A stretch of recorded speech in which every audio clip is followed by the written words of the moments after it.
The signal. In the year 2124, humanity is thriving, having colonized parts of the Moon and Mars and developed advanced AI. Despite technological leaps, humanity remains divided and in search of deeper meaning. This search intensifies when a mysterious signal is detected by an observatory deep in the Andes. The signal is unlike anything ever received, mathematically perfect, its tones and rhythms forming patterns that defy natural randomness. It repeats itself every 47 minutes, broadcasting coordinates to a remote, uninhabited region of the Pacific Ocean. Dr. Eliza Kane, a brilliant but reclusive astrophysicist, is called in to decode the message. Skeptical yet intrigued, she pieces together fragments of its meaning. An invitation. But by whom? And for what purpose? Amid global speculation, nations argue over how to respond. The debate ends when the signal ceases abruptly, leaving only silence and a strange side effect. Devices worldwide, from quantum computers to basic smartphones, begin displaying cryptic symbols and images of deep space. Fearing the worst, the United Nations establishes a task force to investigate. Eliza is chosen to lead a crew of scientists, soldiers, and linguists aboard the research vessel Aegis. Their mission: follow the signal's coordinates and uncover the source. As the Aegis ventures to the signal's location, suspense mounts. The waters become eerily calm, and electronic systems on board begin glitching, as though the where. Then, without warning, an enormous sphere of light bursts from the ocean, engulfing the ship and plunging the crew into darkness. Act 2. The encounter. The crew awakens aboard an alien craft. A vast, cathedral-like vessel with walls that pulse faintly like a living organism. Gravity shifts subtly with every step, and the air hums with a low-frequency sound that resonates in their bones. The ship's architecture defies logic. Hallways loop into impossible shapes, and windows reveal star systems entirely unknown to human astronomers. Their hosts reveal themselves, beings of pure energy, shifting forms of light and shadow that communicate not with words, but through emotions, impressions, and vivid imagery. The crew experiences visions of Earth's history, from its violent volcanic beginnings to the rise of humanity. The beings introduce themselves as the Luminaries, caretakers of the galaxy's balance. They deliver a chilling message. Humanity's reckless technological expansion is destabilizing the fragile fabric of the universe.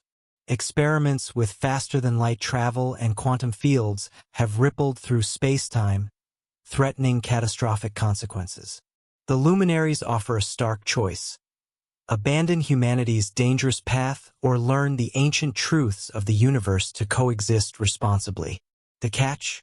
To gain this knowledge, the crew must undergo a trial, a test that will challenge their perceptions of reality, morality, and the very essence of what it means to be human. The crew is split. Some argue for caution, fearing the Luminaries' motives, while others, like Eliza, see the offer as humanity's only hope. Act 3. The trial. The Luminaries lead the crew to a chamber at the heart of their ship, a vast, spherical room filled with swirling light. Each member is separated and placed into an individual trial, designed to test their understanding of universal truths. Eliza's trial. She is transported to a simulated Earth, but it's not her Earth. Here, humanity has achieved utopia, living in harmony with nature and the stars. But as she explores, she discovers that this peace comes at a cost: the complete surrender of free will. Eliza must decide whether humanity's freedom to make mistakes is worth preserving, even if it leads to destruction. Commander Rayner's trial. The military leader of the crew faces his greatest fear: helplessness. He's placed in a scenario where an alien force invades Earth, and despite his tactical genius, every decision he makes leads to ruin. The trial forces him to confront the limits of control and the need for cooperation over domination. Dr. Ahmed's trial. A biologist and staunch atheist, Ahmed finds himself face to face with what appears to be a god, a being capable of creating and destroying life with a thought. The trial forces him to question whether science and faith are truly incompatible or simply different lenses to view the same truth. Each trial pushes the participants to their breaking points. Some emerge stronger, while others succumb to fear or doubt. The luminaries watch silently, their judgment hidden behind their flickering forms. Act 4. Revelation. The trials end, and the survivors are brought back together. The luminaries reveal the truth. The universe is not a random expanse but a living entity, a conscious network of energy they call the eternal weave. Advanced civilizations like the luminaries act as its custodians, ensuring its balance and health. Humanity, they explain, is on the brink of joining this galactic community, but only if it can prove its worth. The luminaries then show the crew a vision of humanity's potential future. Sprawling, harmonious cities powered by renewable energy, interstellar cooperation, and the discovery of higher dimensions. But they also show a darker path, a universe torn apart by greed and unchecked ambition, collapsing into chaos. The final test is presented.